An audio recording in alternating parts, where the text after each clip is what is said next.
Que le Seigneur vous bénisse tous. Mungu amibariki mwe bote. L'amen a été faible. Amwichike amina vile nafai. Que Dieu vous bénisse tous. Mungu amibariki mwe bote. C'est ça. Jo vile. Vous savez, Frère Branham disait, unajua ndugu Branham anaanza kusema cette phrase-là, ile tamko, que Dieu te bénisse. Mungu anatumia. C'est la meilleure phrase qu'un humain peut prononcer à son frère. Jo tamko mzuri sana ile mtu anaweza kuambia ndugu yake. C'est pourquoi quand vous prononcez cette phrase là-bas, recevez ça avec beaucoup d'enthousiasme. Wakati mtu anakuambia Mungu akubariki, uipokee na roho yako yote. Dans cette phrase-là, muile tamko, quand on dit que Dieu te bénisse, wakati wanasema Mungu akubariki, ça signifie que si tu étais malade, la guérison est là-dedans. Maana yake kama ulikuwa mgonjwa, unapokea matunzo yako. Avant même la prière. Kabla hata kukuombea. Si on te dit seulement que Dieu te bénisse, bakikuambia tu Mungu akubariki. Le problème pour lequel tu cherchais la solution est dans cette phrase-là. Mambo yenyewe unaanza kutafutia jibu itaonekana. C'est pourquoi on vous dit que Dieu vous bénisse, ne répondez pas faiblement à... Quand on dit que Dieu vous bénisse, dites Amen avec force. Parce qu'en réalité, il n'y a que Dieu qui bénit. Et en réalité, nous ne pouvons pas bénir Dieu. C'est Dieu qui nous bénit, n'est-ce pas? La Bible dit dans Hébreux chapitre 7, verset 7. Hébreux 7, 7, il est dit là-bas. Je vais vous le lire. Hébreux 7, 7. Il est dit là-bas. Or, lakini c'est sans contredit pasipo mashindano l'inférieur qui est béni par le supérieur. Amen. Mudogo anabarikiwa na mkubwa. Entre nous et Dieu qui est mkubwa. Kati yetu shie na Mungu ni nani yako mkubwa? N'est-ce pas que c'est Dieu qui est supérieur? Shini Mungu jo mkubwa. C'est pourquoi dans toute la Bible, katika Biblia yote, les théologiens ont traduit quelque chose, ils n'ont pas traduit correctement. Wateolojia waruweza kutafsiri kitu kimwa lakini hawakukitafsiri mzuri. Partout vous lisez par exemple, mon âme bénit l'Éternel. Fwashi yote pale Mungu unasoma kwa mfano, nafsi yangu bariki Bwana. Ce n'est pas bien traduit. Ile haina kutafsiri kuzuri. Il faut changer ça en mon âme loue l'Éternel. Inapasha kubadilisha na kusema nafsi yangu sifu Bwana. Même quand vous lisez Ephésiens chapitre 1er. Nataka wakati tunaanza kusoma wa Efeso sura yake ya kwanza. Ephésiens chapitre 1er. Wa Efeso sura yake ya kwanza. Quand vous lisez par exemple ici, kama unasoma kwa mfano hapa, il est dit là-bas, mstari yake ya 3 wanasema amo hivi. Au verset 3, on a écrit là-bas, béni soit Dieu, le Père de notre Seigneur Jésus-Christ. Basha kuandika, abarikiwe Mungu na Baba ya Bwana wetu Yesu Kristo. Ne lisez plus jamais comme ça. Mushanze kusoma hii mstari hivi. Il faut lire, loué soit Dieu. Mwanze kusoma, abarikiwe Mungu. Non. Asifiwe Mungu. Voilà. Loué soit Dieu. Asifiwe Mungu, le Père de notre Seigneur Jésus-Christ, na Baba ya Bwana wetu Yesu Kristo, qui nous a bénis. Amen. Ambaye alitubariki. Nous louons celui qui nous a bénis. Tuko nasifu ule yeye alitubariki. Lui nous a bénis. Yeye alitubariki. Nous les louons. Nasi tuko na musifu. Frère, ndugu, en Christ nous sommes bénis. Katika Kristo tumekwisha kubarikiwa. Nous ne serons pas bénis.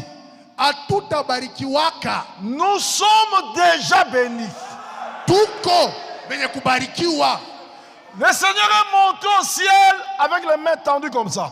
Bwana alipanda kumbingu na mikono acha kuinyolosha kama hivi. Il est monté au ciel en bénissant les disciples. Alipanda kumbingu mukubariki wanafunzi. C'est pourquoi tout celui qui a cru en Jésus-Christ, La malédiction héritée du péché, Jésus l'a transformée en bénédiction.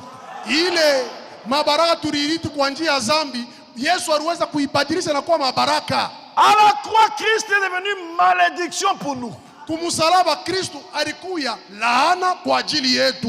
aujourd'hui, grâce à Jésus-Christ, nous sommes bénis pour l'éternité.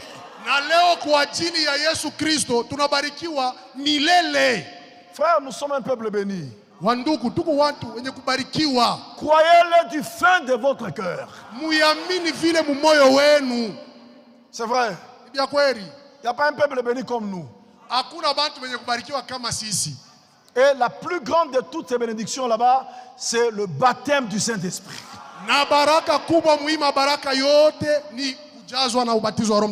Aujourd'hui, le seulement du Saint-Esprit. Dieu ne le donne que là où il y a la parole de vérité. Nous sommes le seul ici qui avons la parole de vérité. Et la bénédiction du premier-né vient sur nous. Frère, même si depuis le matin, vous n'avez pas encore mangé, mais comme la parole est prêchée, réjouissez-vous à cause de la parole. Nous vous prêchons la parole qui crée. Amen. Nous vous prêchons la parole qui délivre. Nous vous prêchons la parole qui libère. Nous vous prêchons la parole qui transforme. Nous vous prêchons la parole qui guérit. Et nous vous prêchons la parole qui bénit. Frère, vous êtes bénis pour l'éternité. C'est vrai. Veuillez vous lever, nous allons lire la parole. Nous lisons dans Matthieu 24. Matthieu 24, verset 22 jusqu'au verset 28. Écoutez s'il vous plaît. Et si ce jour n'était abrégé, personne ne serait sauvé.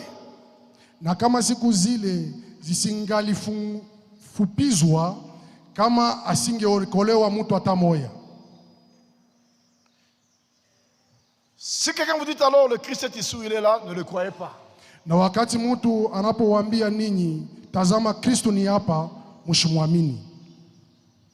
Car il s'élèvera des faux Christ et des faux prophètes. Ils feront de grands prodiges et de miracles au point de séduire, s'il était possible, même les élus.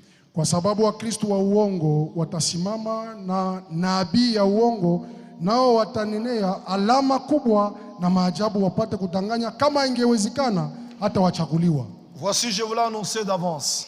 Tazama, nimekwisha kuwaonyesha ninyi mbele. Si donc on vous dit voici il est dans le désert, n'y allez pas. Voici il est dans les chambres, ne le croyez pas. Basi kama wakiwaambia ninyi tazama yeye ni jangwani, msitoke. Tazama yeye ni katika vyumba vya ndani nyumbani, msiamini. Car comme l'éclair part de l'Orient et se montre jusqu'en Occident, ainsi sera la venue du Fils de l'homme.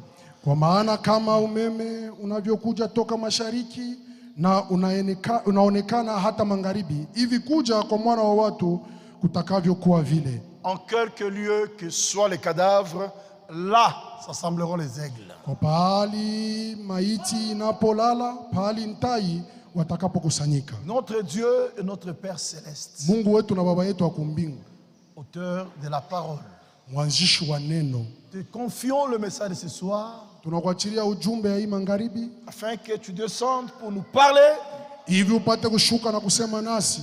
Cela pour ton honneur et pour ta gloire. Ile juu ya kavumu yako na juu ya utukufu wako. Au nom du Seigneur Jésus-Christ. Mjina la Yesu Kristo. Amen. Amen. Veuillez vous asseoir. Unaweza kuketi. Nous parlons toujours de ce sujet intitulé Les derniers instants de l'histoire du salut. Ikunasemea yulu ya wakati wa mwisho wa habari ya wokovu. On parle du salut parce que la chute a eu lieu. Tunasema njoo ya wokovu kwani kuanguka kulifuanshika. Et pour mieux parler du plan de salut ou de l'histoire du salut, il faut voir comment la chute a eu lieu.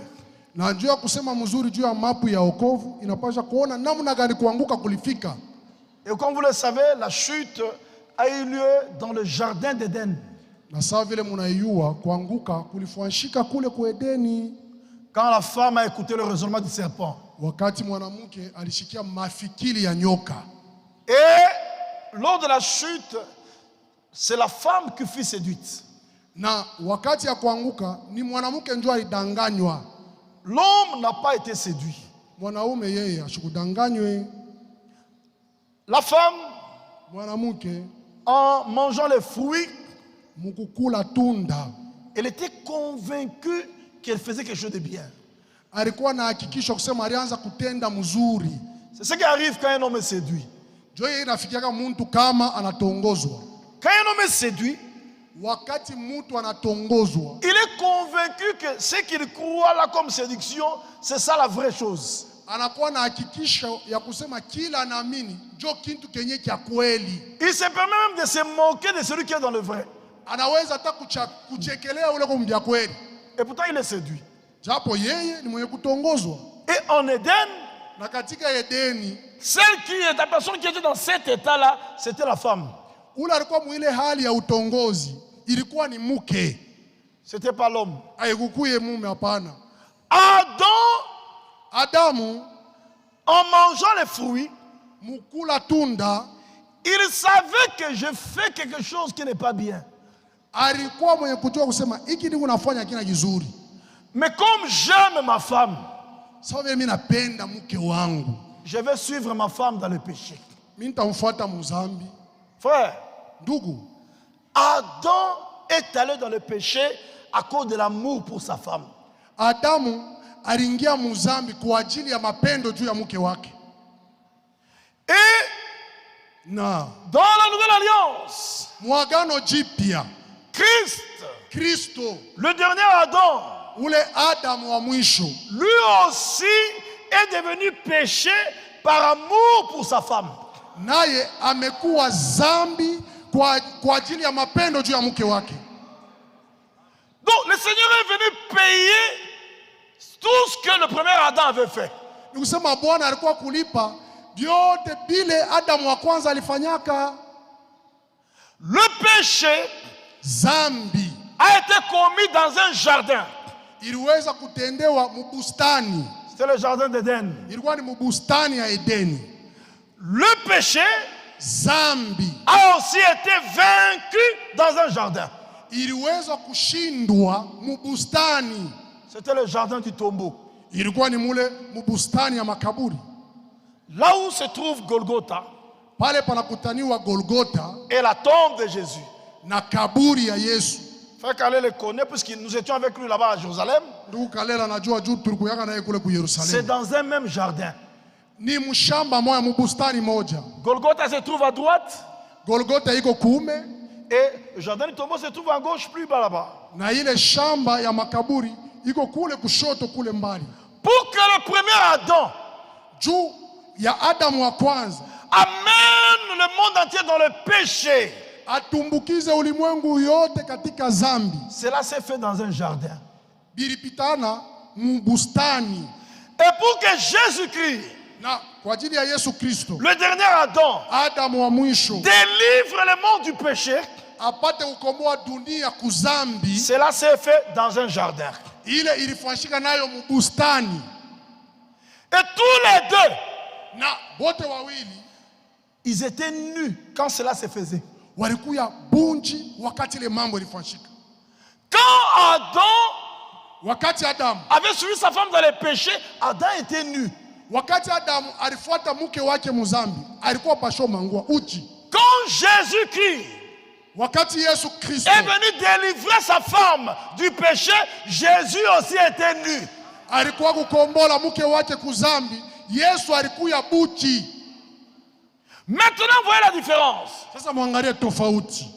D'abord, vous remarquerez que les deux l'ont fait par amour pour leur femme.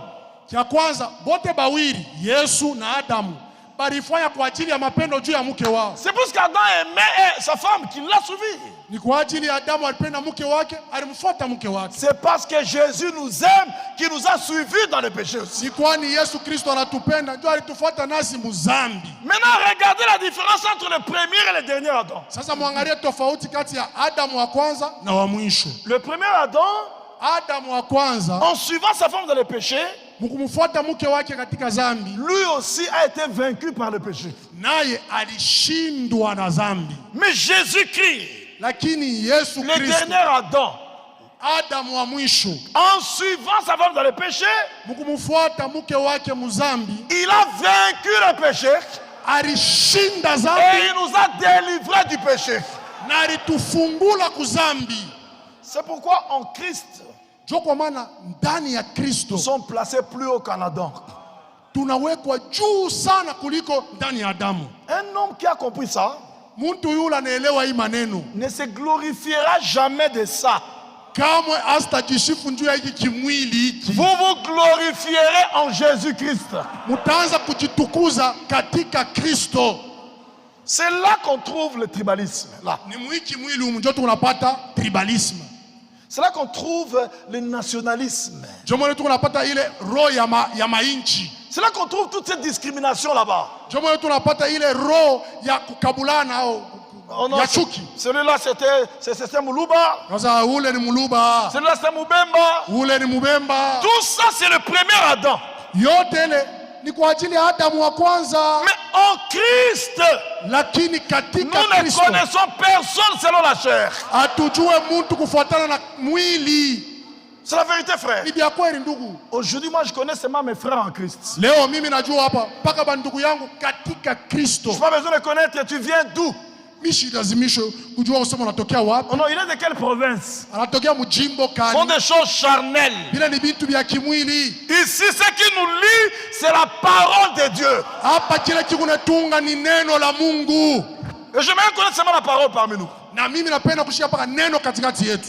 Voilà pourquoi, bien mes frères, Ndio kwa maana bandugu na wadada wapenda. dans ces derniers instants de l'histoire du salut, Muima dakika ya mwisho ya habari ya wokovu, il y a un événement qui est devant nous. kuku mambo moya mkubwa huku mbele yetu. C'est l'enlèvement. Ni unyakuo.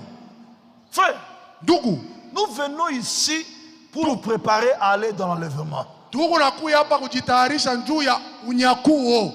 Le 11 juin 1933, 11 juin 1933, l'ange du Seigneur est descendu dans la rivière Ohio malaika wa Bwana alishuka kule mto Oyo et il a dit à Frère Branham, na akamwambia ndugu Branham, de même que Jean-Baptiste a été envoyé mpaka vile Yohana Mbatizaji alitumwa comme précurseur de la première venue du Messie. kama mwenyewe alipasha kutangulia kutayarisha kuja kwa kwanza kwa Masia, Tu seras envoyé avec un message utatumwa na ujumbe. qui préparera la seconde venue du Messie. Ayo ujumbe itatayarisha kurudi kwa pili kwa Yesu Kristo. Écoutez s'il vous plaît, Mshikie, mfuate mimi na misi. partout sur la terre aujourd'hui, Fashi yote pa dunia yote mzima leo, le seul message ujumbe moya tu qui prépare un peuple pour l'amener au ciel, c'est le message biblique du temps de la fin. iko natayarisha bantu juu bende mumbingu, ni ujumbe ya mubiblia wakati wa mwisho. Le message biblique du temps de la fin. Ujumbe ya mubiblia wakati wa mwisho C'est le seul. ni peke yayo tu. C'est pourquoi Frère Branham dit, Dieu avait dit ça à Frère Branham, et Frère Branham l'a reconnu. Je vais vous lire ça. Joko maana Mungu alimwambia ndugu Branham na ndugu Branham alitambua. Nitamisomea hayo. Dans la prédication, tournez le regard vers Jésus, paragraphe 37. Mumahubiri mugeuze macho yenu muangalie Yesu Kristo, paragrafa 37. 37. Écoutez ce qui est dit là-bas. Nous en sommes maintenant plus proches qu'il ne semble. Hapa sasa tushakuwa karibu sana sana vile tuwazie. Je ne sais pas quand cela viendra. Mishijue itafika wakati kani, Mais lakini c'est très très proche. iko karibu sana. Il se peut que Inawezekana je construise une plateforme pour que quelqu'un d'autre y marche. mimi naweza kutengeneza kitu kimoja hivi mtu moja apate kutembelea amo, Et que je sois enlevé avant qu'elle ne soit terminée. nami nitoshwe kabla ya kumaliza. C'est effectivement ce qui est arrivé. Hein? Jo kile kilifika. C'est effectivement ce qui est arrivé. Jo kile kilifika. Je ne sais pas. Mishijue. Il se peut que le Saint-Esprit vienne la semaine prochaine et amène Jésus-Christ. Inawezekana juma ijayo Yesu Kristo anakuwa anabeba kanisa. Il se peut qu'il vienne la semaine prochaine. Inawezekana akuye ile juma nyingine itafuata. Il peut même venir ce soir. Anaweza kuya tai magharibi. Je ne sais pas quand il viendra. Mishijue atakuya wakati gani. Il ne nous le dit pas. Ashituambie hiyo. Mais lakini je crois réellement que le temps est tellement proche mina kusema kweli kweli wakati ni karibu sana que je ne mourrai pas dans un âge avancé. Mishiwezi que je ne mourrai pas dans un âge avancé. Mr. Zeka mitakufa. Il dit, anasema j'ai déjà 54 ans niko na miaka 54 et je ne pourrai atteindre un âge avancé avant qu'il ne soit là. Mr. Zeka naye ashiarudia. Vous avez vu que Frère Branham, jusqu'à sa mort, il attendait le retour du Seigneur. Kufika na wakati ya kufa kwake alianza kuchunga kuja kwa Yesu. Ici c'est après le 28 février 63. Hapa ni kisha le 28 février 63. Ce que les tonneristes appellent leur enlèvement là. Ile ba tonneriste bo wanasemaka njoshi Yesu arudia. Frère Branham dit ça après cet événement là. Yesu ndugu Branham yako nasema hii mambo kisha ile mambo ya le 28. Il attendait toujours la venue du Seigneur. Alianza kuendelea na kuchunga kurudi kwa Bwana. Et il avait l'impression, il sentait qu'il ne va pas mourir à l'âge avancé. Na alianza kushikia sasa hasta kufa mzee. Et il est mort à 56 ans. Na kufika miaka 56 anakufa. Il est mort à 56 ans. Alikufa miaka 56. Il dit je peux être tué par balle.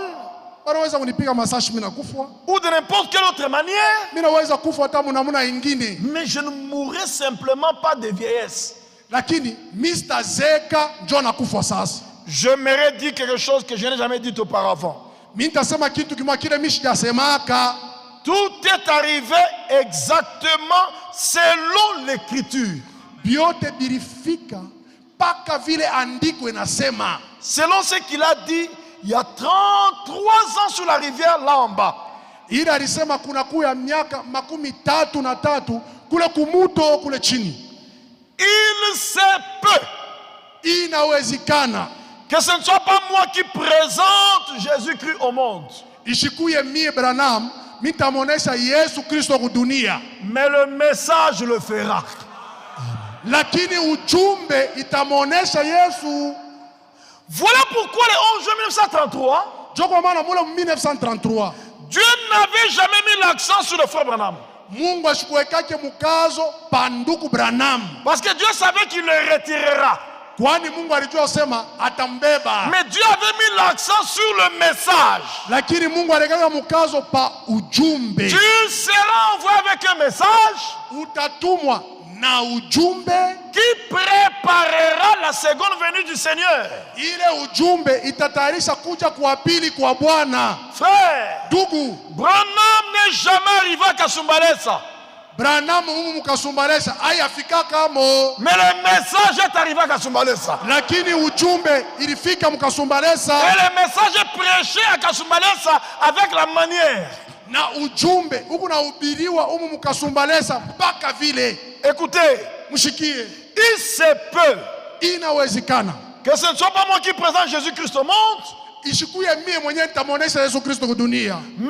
le message le fera.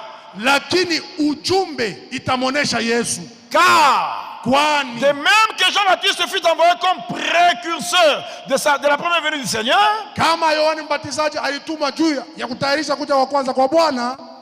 ainsi le message est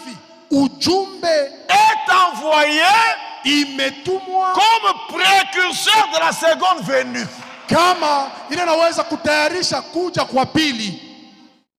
Et il dit, Jean a dit, voici l'agneau de Dieu qui ôte le péché du monde. Ainsi, tout s'est accompli de manière parallèle. Et je sais que le message ira de l'avant. itaendelea mbele. Branham s'est arrêté le 24 décembre 65. Branham alishimama le 24 décembre 1965. Mais le message a continué. Lakini ujumbe iliendelea. Le message a continué. Ujumbe iliendelea. Et le 11 juin 1958, na le 11 juin 1958, Branham a rencontré un homme, Branham akakutana na mtu moya, Ewald Frank. Ewald Frank. Et il lui dit, anamwambia à Edmonton au Canada, kule ku Edmonton ku Canada, il dit tu retourneras en Allemagne avec ces mêmes messages. Anasema utarudia ku Allemagne na hii ujumbe moya moya. Je me tourne aujourd'hui, il y a des gens qui disent Frank n'a pas le message. Niko na shanga leo mimi unaona watu wengine wanasema Frank ana na ujumbe. Mais qu'est-ce que Frank a apporté jusqu'aux extrémités de la terre? Sasa Frank mwenyewe alipeleka kumipaka ya dunia nini? Frère, ndugu, Frère Branham disait vous êtes le messager de ces mêmes messages. Ndugu Branham anaanza kusema ninyi ni wajumbe wa hii ujumbe moya moya. Tu peux me dire aujourd'hui que Kalele n'a pas le message. Est-ce que niambia leo wasema Kalele ana na ujumbe? Mais s'il n'a pas le message, il prêche quoi? Kama shina na ujumbe anahubiriaka nini bashi? Le message que Branham avait, c'est le même message que nous avons. Ujumbe ile Branham alikuyaka nayo ni hayo moya moya tuko nayo. Le message que Branham avait, ile ujumbe Branham alikuyaka nayo, c'est le même message que Frank a mené jusqu'aux extrémités de la terre.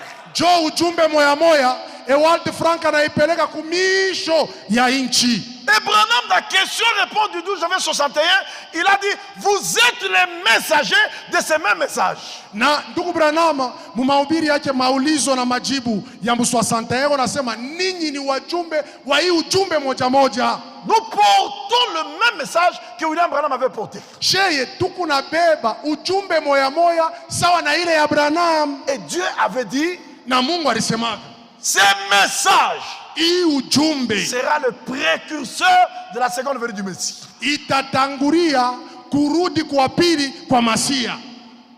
Dans ces temps de la fin, nous avons un privilège d'avoir, en dehors du message qui prépare la seconde venue du Messie, nous avons aussi un autre précurseur. Celui-là, il n'est pas précurseur de la seconde venue du Messie. Il n'est pas précurseur de la seconde venue du Messie. Mais il est précurseur de l'épouse par rapport à la Nouvelle Jérusalem. Vous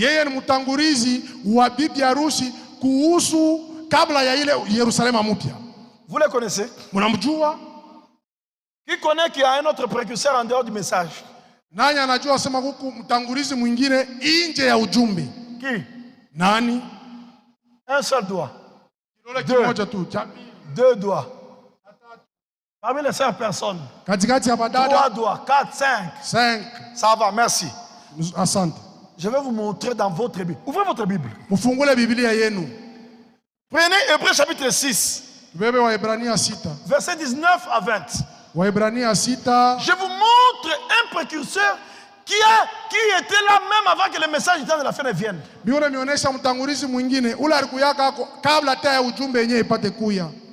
Hébreux 6, 19 à 20. Cette espérance, nous la possédons comme une encre de l'âme sûre et solide. Tulio nayo kama nanga ya roho yenye salama na nguvu. Elle pénètre au-delà du voile. Inayo ingia ndani ya pazia. Là où Jésus est entré pour nous comme précurseur. Amen. Pahali alipoingia Yesu kwa ajili yetu, mtangulizi wetu. Qui croit que Jésus est notre précurseur? Nani anaamini usema Yesu ni mtangulizi wetu? Vous croyez seulement après la lecture? C'est bien. La foi vient de ce qu'on entend. Par rapport à la seconde venue du Messie, le message est le précurseur. Mais par rapport rapport au ciel, kuhusu mbingu, par rapport à la nouvelle Jérusalem, kuhusu Yerusalema mpya, Jésus est notre précurseur. Yesu ndio mtangulizi wetu. C'est en tant que précurseur ni kama vile mtangulizi qu'il a dit dans Jean 14, 1 à 3 ndio alisema katika Yohana sura ya que votre cœur ne se trouble point. Shairi ya kwanza mpaka 4, moyo wenu usifadhaike. Croyez en Dieu, mwamini Mungu, et croyez en moi. Na muniamini. Dans le domaine de mon père, mule mu makao ya baba yangu, il y a plusieurs palais. Muku manyumba mengi. Ah, manyumba, pana, manyumba te, le palais. Muku manyumba ya kifalme. Donc, nous, au ciel, frère, au ciel, nous n'allons pas dans les maisons. Kumbingwa twende mutu manyumba. Au ciel, nous allons chacun dans son palais. Tukunenda kumbingu kila mutu mu nyumba ya kifalme. Donc, c'est un domaine. Ni kusema ni makao de 2200 km de long. Iko na burefu wa 2500 km ya burefu. 2200 km de large. 2200 mubufupi. 2200 km de haut. 2200 yulu muburefu hivi. Un domaine où il y a des palais. Ni makao mule muko manyumba ya kifalme. Laissez-moi vous dire, à Kasumbalesa, il n'y a pas un palais. Umu mukasumbalesa amuna nyumba ya kifalme. Vous habitez dans des maisons. Munekala mu manyumba. D'autres dans des villas. Bengine banekala mu mavilla. D'autres dans des studios. Bengine banekala mu tuma studio. Mais au ciel nous allons dans un palais. Lakini kumbingu tunaenda mu nyumba ya kifalme. Et ce qui est merveilleux, na kenye kwa cha damani, chacun de nous aura son palais. Kila mmoja wetu atakuwa na nyumba yake ya kipekee ya kifalme. Dieu a placé la barre très haute. Mungu anatuweka juu sana. Dieu a fait quelque chose que les humains ne feront jamais. Mungu anafanya vitu vile mtu asiwezi kuwazia. Et cette cité-là, na ile mkini hivi, c'est une ville qui sera suspendue pendant les milléniums. Ni mji itakuya yule mwele wakati wa mwaka ya utawala ya mwaka hivi. Une ville qui descendra pendant les milléniums. Mji yenyewe itashuka mwile wakati ya millennium. Et qui planera sur la Jérusalem terrestre. Na itakuya yulu ya ile Yerusalema hapa chini. Ça c'est du jamais vu. Ni mambo ile hatuyaona na macho. Ce qui est impossible aux hommes est possible à notre Dieu. Kile bantu watashinda kufanya Mungu wetu atakifanya. Dieu fera que sa ville soit suspendue pendant 1000 ans. Mungu atafanya kusema mji yake ipate kwa mpepo kadiri ya miaka 1000. Et cette ville là, c'est la demeure future de l'époux céleste et de l'épouse terrestre. Jo makao ya bibi harusi wa hapa chini na bwana harusi wa kumbingu. Et c'est la cité qu'Abraham recherchait. Jo ile mji yenye Abraham alianza kutafuta. Depuis qu'Abraham avait rencontré Melchisedec, tangu Abraham alikutana na Melchisedeki. Melchisedec lui a dit, je suis le roi de Salem. Melchisedeki anamwambia, mimi ni bwana wa Salama. Et Salem là, c'est la nouvelle Jérusalem. Ile Salema ni Yerusalema mpya. Et depuis que Melchisedec avait dit ça à Abraham, na tangu Melchisedeki alimwambiaka ile Abraham, quand Melchisedec est parti, wakati Melchisedeki alimwacha nenda, Abraham dit, ce monde ici ne signifie plus rien pour moi. Je dois trouver cette cité qui a des solides fondements, que Dieu lui-même est l'architecte et le constructeur. Mina pasha kutafuta ile muji yenye kuwa na misingi ya nguvu, ile ambayo Bwana mwenyewe ndio mjengaji. Et depuis ce moment-là, natokea ile wakati Abraham est devenu pèlerin et étranger sur la terre. Abraham akakuya musafiri na mpita njia pa dunia. Et je vous dis ce soir, na hii magharibi vous et moi nous sommes pèlerins et voyageurs sur la terre. Mie na mwe tukubakari na basafiri pa hii dunia. Et vous savez quoi? Na mnajua nini? Quand Abraham a pris ça, wakati Abraham alipata hii habari, il dit, je n'habiterai plus dans des maisons construites avec des bétons. Azemisa mu manyumba yenyewe banayenga na mabeton. Dorénavant, je vais vivre dans une tente. Kwanza leo mitaanza wikala muhema. Et Abraham a vécu dans la tente toute sa vie. Na Abraham alikala muhema maisha yake yote. Et je vous dis que vous et moi aussi, nous vivons chacun dans une tente. Mina niambia semwe na mie kila mmoja wetu unaishi muhema. Ça c'est une tente. Hii mwili ni hema. Et la Bible dit, si cette tente dans laquelle nous vivons sur la terre est détruite, nous avons dans le ciel un édifice. Kama hii hema tunekala hapa dunia inabomolewa, tuko na majengo mbingu. Chacun de nous vit dans une tente. Kila mmoja wetu weko naishi muhema. Vous savez pourquoi nous vivons dans une tente? Mnajua kwa nini tuko naishi muhema? Parce que nous sommes pèlerins et étrangers sur la terre. Kwani sisi ni wageni na wasafiri pa hii dunia. C'est la cité qu'Abraham cherchait. Abraham est mort toujours dans l'espérance de cette cité-là. Maintenant le jour le fils d'Abraham est venu. Jésus-Christ. Qui était rendu semblable à Melchisedec. Quand il est venu dans ce corps de chair, lui, le vrai roi de Salem, quand il était devant les descendants d'Abraham, il dit que votre cœur ne se trouble point. Frère, que votre cœur ne se trouble point. Croyez en Dieu. Croyez en moi. C'est vrai que croyez en Dieu en tant que la parole. Croyez en moi en tant que la parole faite chair. Dans les domaines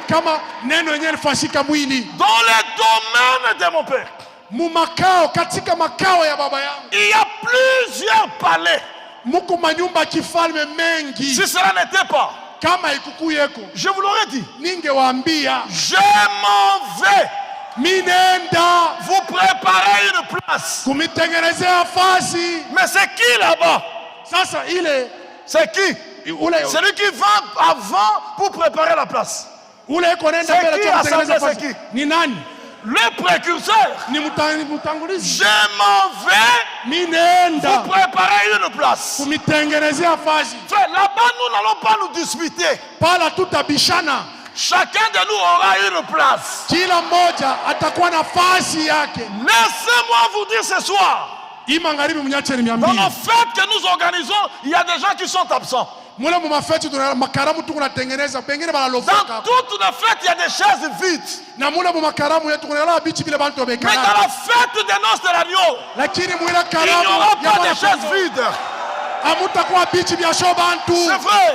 Toutes les chaises seront occupées. Je m'en vais vous préparer une place. Et lorsque je m'en serai allé, et que je vous aurai préparé une place, je reviendrai.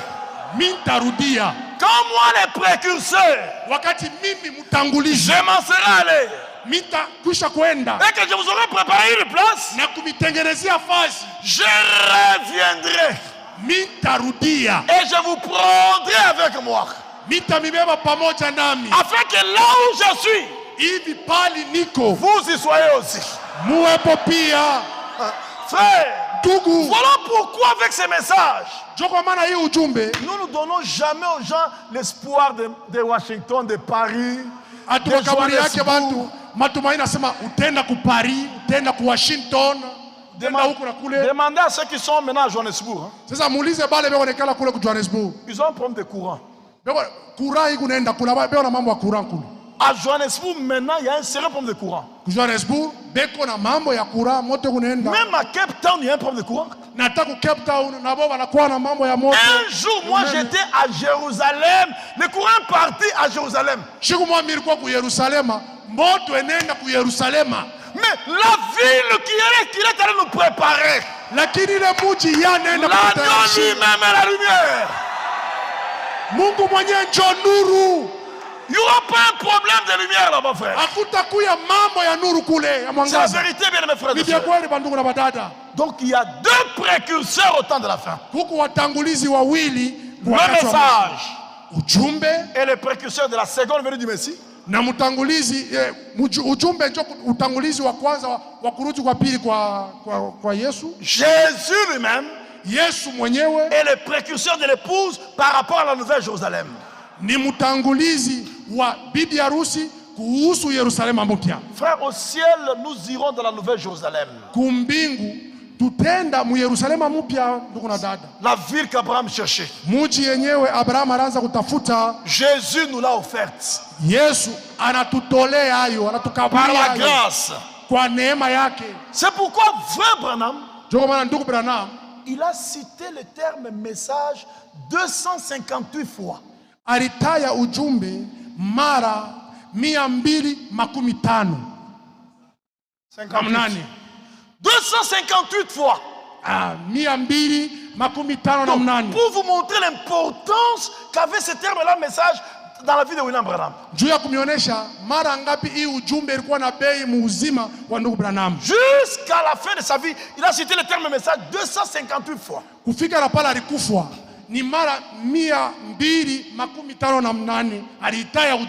C'est vrai. Parce que c'est un message de préparation. Ce message, c'est un appel à sortir. Ce message nous appelle à sortir. Ce message nous sépare. Ce message nous prépare. Ce message nous restaure. Donc Dieu dans ce temps de la fin, grâce à ce message, Dieu nous appelle à sortir. Dieu nous sépare. Dieu nous prépare. Dieu nous restaure. Et Dieu viendra nous enlever. C'est ce que ce message fait. Nous sommes sortis. Nous devons nous séparer. Nous devons nous séparer de tout ce qui ne vient pas de Dieu. J'étais content. Un jour, j'avais suivi le frère Jean. Un jour, il avait reproché une soeur ici. Le jour du mariage, elle venait avec des histoires là sur la tête. Il y a des gens qui ont critiqué ça. Moi, j'ai dit que Dieu bénisse son serviteur. Frère, nous ne sommes pas une dénomination. Ce message, c'est un message de séparation. Quand tu crois ce message, tu t'habillais comme une prostituée avant de croire. Quand tu crois ce message, ta façon de t'habiller doit changer. Avant de croire ce message, si tu portais les mèches et les plantes, quand tu crois ce message, tu dois devenir naturel comme la parole l'enseigne.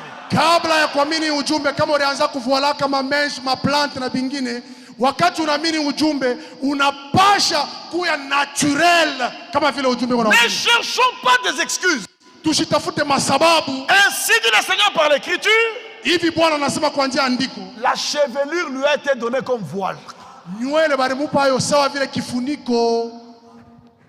Pourquoi il n'y a pas beaucoup d'amen chez les sœurs? C'est la fausse doctrine.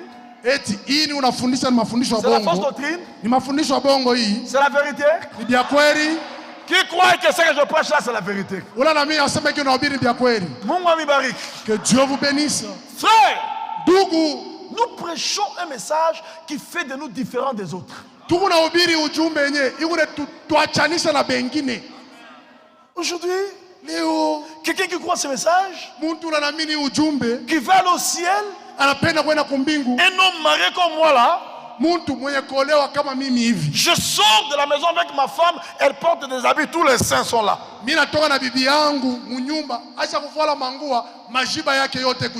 seins qui sont censés être cachés, ma femme exhibe ça et je sors avec elle au nom du message.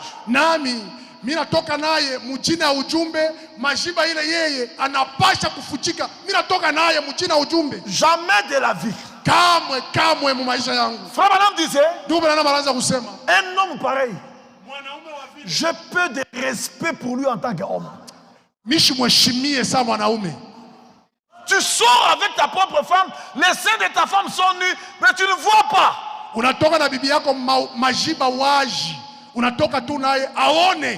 C'est pas possible.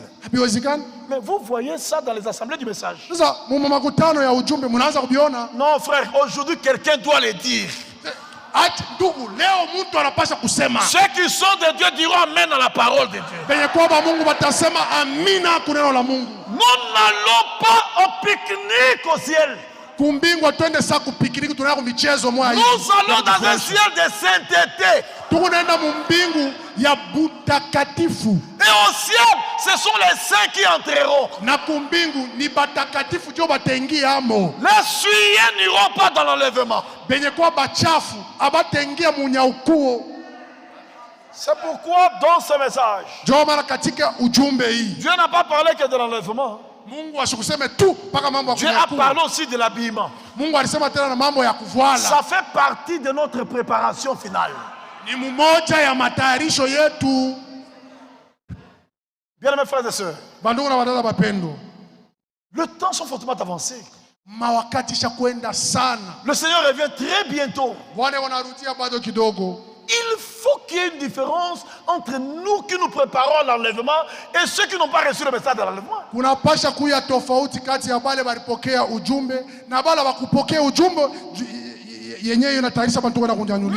dans notre façon de vivre, la différence doit être visible. La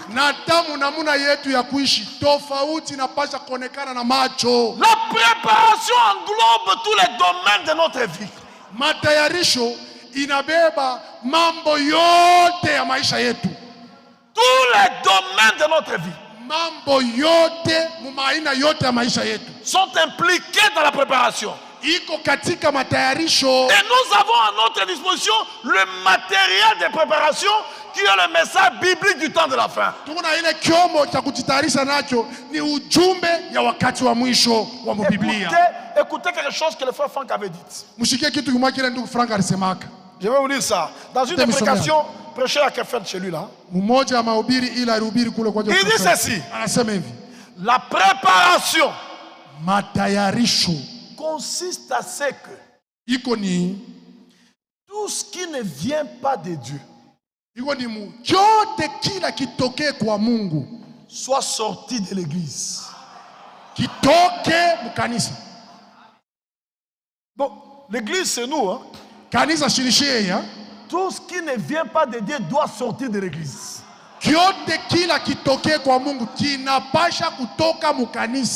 Les mèches ne viennent pas de Dieu. Sortez-les de l'église.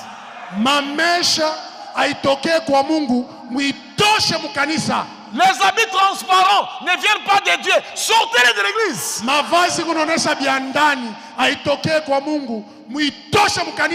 Les maquillages, les bijoux ne viennent pas de Dieu. Sortez-les de l'église.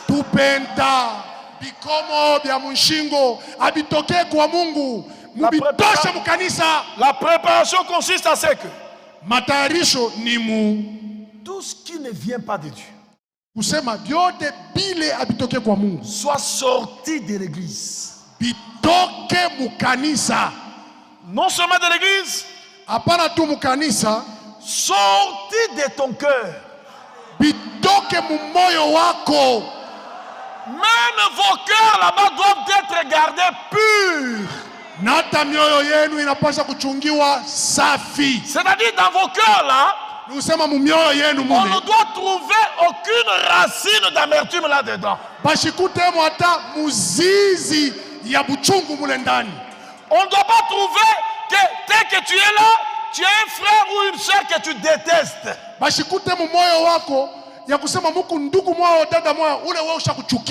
vos cœurs là-bas, seul l'amour parfait doit demeurer dans vos cœurs là-bas. Parce que dans Matthieu chapitre 5 verset 8, il est écrit là-bas, heureux ceux qui ont le cœur pur car ils verront Dieu.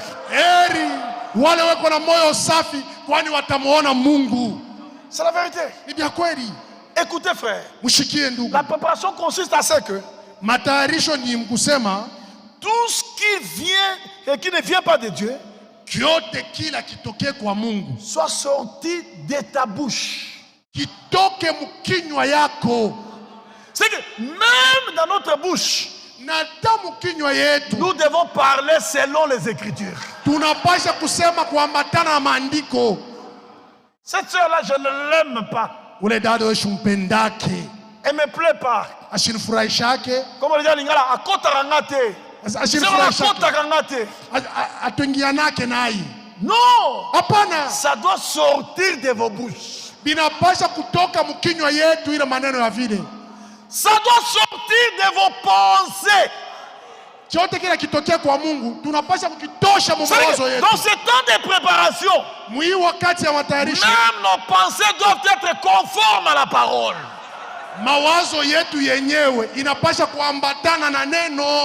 Je dois vivre avec mon frère, je suis en train de soupçonner le mal. Non, je dois vivre avec mon frère avec des pensées pures. Tu me gardes dans ta maison, mais tu n'as pas confiance en moi. Mais pourquoi tu me gardes? Pourquoi tu me gardes dans ta maison? Tu n'as pas confiance en moi. Pourquoi tu me gardes là-bas? Mais il ne fallait pas me loger chez toi. Bien mes frères et sœurs, le temps est arrivé où même nos pensées doivent être pures.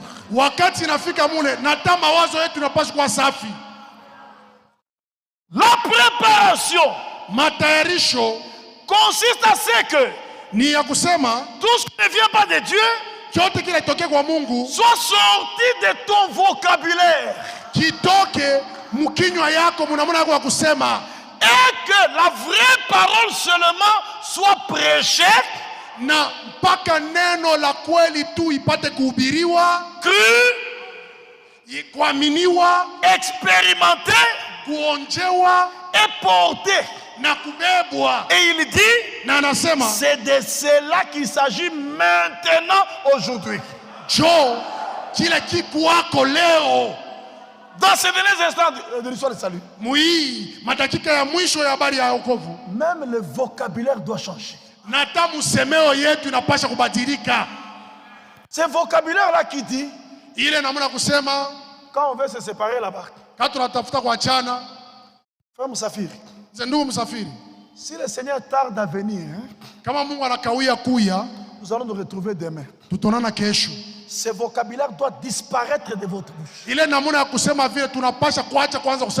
Parce que le Seigneur ne tarde pas à venir.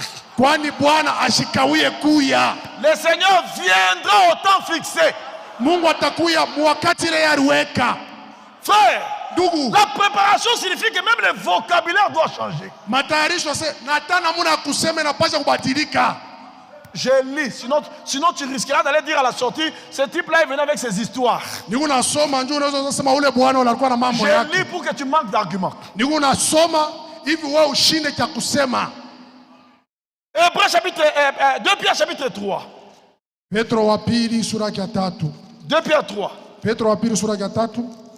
Verset 3 à 4 et puis le verset 9. Écoutez. Sachant avant tout que dans les derniers jours, il viendra les moqueurs avec leur raillerie, marchant selon leur propre convoitise, et disant, où est la promesse de sa venue? Les moqueurs. Car depuis que les pères sont morts, tout demeure comme dès le commencement de la création.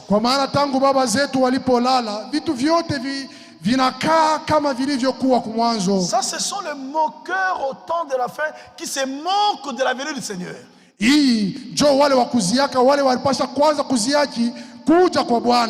Verset 9.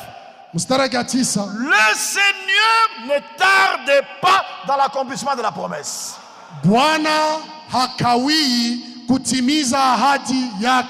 Comme quelques-uns le croient.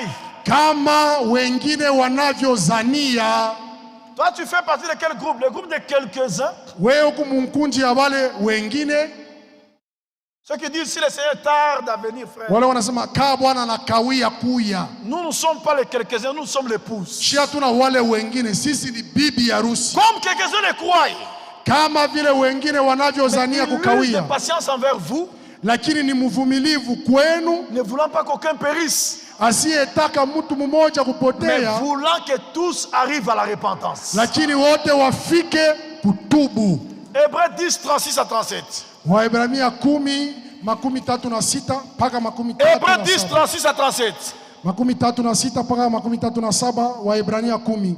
Car vous avez besoin de persévérance. Kwa sababu munahitaji saburi, afin qu'après avoir accompli la volonté de Dieu, ili mkikwisha kufanya mapenzi ya Mungu, vous obteniez ce qui vous est promis. Amen. Mupate ile ahadi. Encore un peu. Kwa kuwa bado kidogo sana. Un peu de temps. Bado kidogo sana. Celui qui doit venir viendra. Yeye anayekuja atakuja. Écoutez. Zamushikie. Et il ne tardera pas. Wala atakawia. Mais non, mais il fallait dire un puissant amen là, ça, non? Hapa mlipaje kusema amina kubwa. Toi, tu ne veux pas dire amen parce que à la sortie, quand on va se séparer, tu me diras si le Seigneur tarde à venir. Ah, wewe haupenda kusema amina. Juu pale pa kutoka pale utachana. Wewe utasema kama Bwana anakawia kuya tutaonana. Il faut pas être têtu comme ça devant la parole de Dieu. Ushikwe na kiburi yao kichwa nguvu vile kumbele ya neno la Mungu. La vraie humilité c'est devant la parole. Kujinyenyekeza kwa kweli ni mbele ya neno. Frère, ce sont des formules avec lesquelles vous avez grandi. Ça fait déjà 40 ans. Tu es toujours dans si le Seigneur tarde à venir. Ni maneno ile tunaanza kusema depuis butoto wetu na vile tunakomea ya kusema kama Bwana anakawia. Mais ce soir, lakini magharibi, sois libéré de cette formule là-bas. Upate kuachiliwa kuile namuna kusema. À la sortie, quand on va se séparer, ne me dis pas, frère, si le Seigneur tarde à venir, dis frère, Dieu voulant, nous nous retrouvons demain. Pakutoko sinyambia sema kama Bwana anakawia tutaonana kesho, lakini niambia sema ikimupendeza Mungu kesho tutaonana. Dis frère, si Dieu le veut, kama Mungu anapenda, on va se retrouver demain. Tutaonana kesho. Mais ne me dis pas si l'Éternel tarde à venir. Kama Bwana anakawia kuya, on se retrouve demain. Tutaonana kesho. Le Seigneur ne tarde pas dans l'accomplissement de la promesse. Bwana shikawi kwa kutimiza ahadi yake. Encore un peu. Bado kidogo. Un peu de temps. Bado kidogo sana. Celui qui doit venir. Ule anapasha kuya. Viendra. Atakuja. Et il ne tardera pas. Hastakawia. Dites amen à cela, frère. Museme amen kuile. Il ne tardera pas. Hatakawia. Frère, le Seigneur vient bientôt. Ndugu, Bwana anakuja bado kidogo. Il vient bientôt. Bado kidogo. Et c'est nous qu'il vient prendre. Mais avant qu'il ne vienne, nous devons nous préparer. Je vais te montrer celui qui dit si le Seigneur tarde. Comme ça, si tu parles, tu vas t'identifier à ce monsieur là-bas. Matthieu 24. Verset 48. Matthieu 24 et 48. Mais si c'est un méchant serviteur, ça c'est l'opposé du serviteur fidèle et prudent. Le serviteur fidèle et prudent a écrit toute une lettre circulaire intitulée « Le Seigneur ne tarde pas dans l'accomplissement de la promesse ». Mais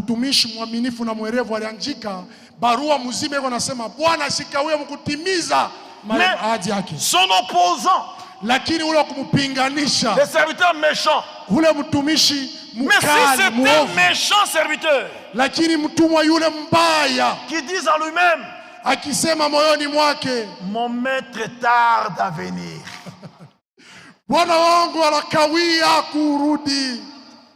Tu vois, frère? Donc, toi, avec ton zèle excessif, là, après la sortie, quand tu dis, si le Seigneur tarde à venir, tu t'identifies au serviteur méchant. Vous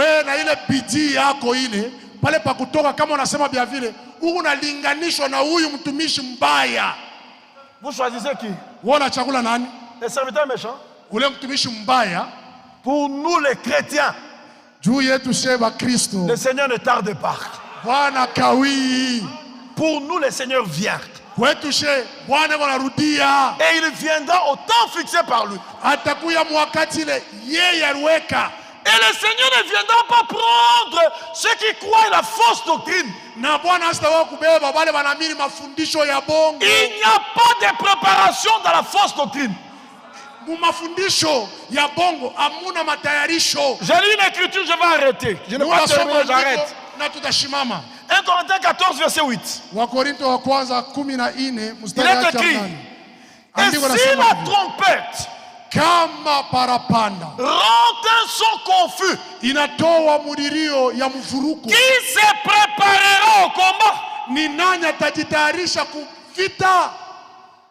Frère, ndugu, là où le son est confus, il n'y a pas de préparation. Fwashi parapanda iko na kria mubaya. Et là où on croit la fausse doctrine, Dieu ne peut pas sceller l'erreur.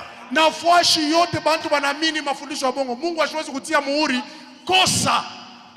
Dieu ne scelle pas l'erreur. Mungu hashwezi kutia muhuri kosa. Dieu scelle seulement la parole de vérité. Mungu anatia muhuri paka neno la kweli. Là où on prêche que les 7 tonnerres sont révélés, il n'y a pas de préparation pour l'enlèvement. Là où on prêche que Branham est Dieu, il n'y a pas de préparation pour l'enlèvement. Là où on permet aux gens de vivre comme le monde, il n'y a pas de préparation pour l'enlèvement. La vraie préparation, c'est seulement dans la parole de vérité. Et Dieu ne scellera jamais l'erreur. Dieu scelle seulement la parole de vérité. C'est pourquoi, bien mes frères et sœurs, croyez et obéissez à la parole de vérité. Et Dieu donne le Saint-Esprit à ceux qui lui obéissent. C'est la vérité. Donc, la finalité de la préparation, c'est le scellement du Saint-Esprit dans votre âme. Ce sont ceux qui ont le sceau de Dieu dans leur âme qui seront prêts quand le Seigneur va revenir. Si vous lisez Matthieu 25, 10, il est écrit, celles qui étaient prêtes entrèrent. Si vous lisez Matthieu 24, verset 44, on dit, vous, c'est pourquoi vous aussi tenez-vous prêts. Car le Fils de l'homme viendra à l'heure où vous ne penserez pas. Bien aimés frères et sœurs, l'heure est très avancée. Le retour du Seigneur est imminent. Il viendra prendre ceux qui seront prêts. Et l'unique façon d'être prêt, c'est de se débarrasser de tout ce qui ne vient pas de Dieu. Même dans votre vocabulaire. Oui, frère. Même dans votre vocabulaire. Quand je vais présenter ma femme à quelqu'un, je ne dirai pas, Frère Kalele, je te présente mon épouse. Ça, je n'ai pas encore compris. Le terme épouse, c'est en rapport avec les fiançailles. Ma femme fut mon épouse pendant les fiançailles. Et nous aussi pendant les fiançailles, Paul dit dans 2 Corinthiens 11, 2, je vous ai fiancé à un seul époux. Et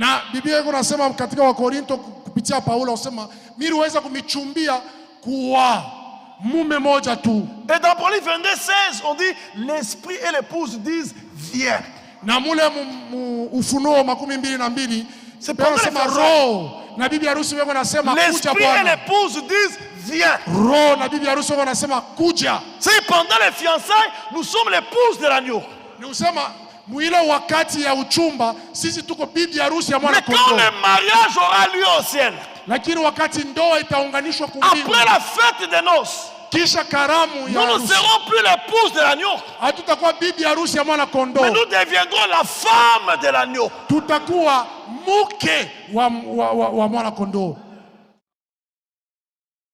La femme de l'agneau. Mke wa mwana kondoo. Nous étions l'épouse. Tulikuya bibi ya harusi. Mais nous devenons la femme. Pale sasa tutakuya mke. Aujourd'hui, na leo nous sommes l'épouse de Jésus-Christ. Tuko bibi harusi ya Yesu Kristo. Mais dans les milléniums, katika ile nous serons la reine, la femme de Jésus-Christ. Tutakuwa malkia mke wa Yesu Kristo. Changez de vocabulaire. Mubadilishe namuna yenu ya kusema. Faut pas après la réunion ici. Haifai kisha. Je vais faire du après la réunion. Unakutana na mtu. Frère Sam. C'est mon frère Sam. C'est mon épouse, hein. Huyu ni bibi harusi wangu. Je te poserai la question, vous êtes toujours fiancé jusqu'à présent? Nakuuliza sema mwe mwingali bachumba au hapana? Moi, ma femme est dans la salle là-bas. Mke wangu eko mkanisa humu. Mais toi, tu es fiancé perpétuel, ton épouse est dans la salle. We saa yote unaendelea kuya paka mchumba kwani. Changer de bibi harusi wa mnyumba humu. Mubadilishe namna kusema. C'est ta femme. Ni mke wako. Elle fut ton épouse. Alikuyaka bibi harusi wako. Peut-être 6 mois de fiançailles, elle fut ton épouse. Miezi 6 kama wachumba. Mais depuis la bénédiction, bibi harusi wako. Tokea pale bali miunganisha. Depuis la bénédiction, tokea pale bali mibariki. C'est ta femme. Anakuwa mke wako. Nous sommes son épouse. Sisi ni bibi harusi wake. Mais après le mariage, kisha kuunga ndoa, nous deviendrons la femme de l'agneau. Tutakuwa mke wa mwana kondoo. Est-ce que tout le monde a compris ça? Eti kila mmoja anaelewa ile? Ça fait partie de votre préparation. Hii ni mmoja matayarisho yenu. Votre vocabulaire doit changer. Namuna yenu ya kusema inapaswa kubadilika. Que le Seigneur vous bénisse richement. Bwana mibariki.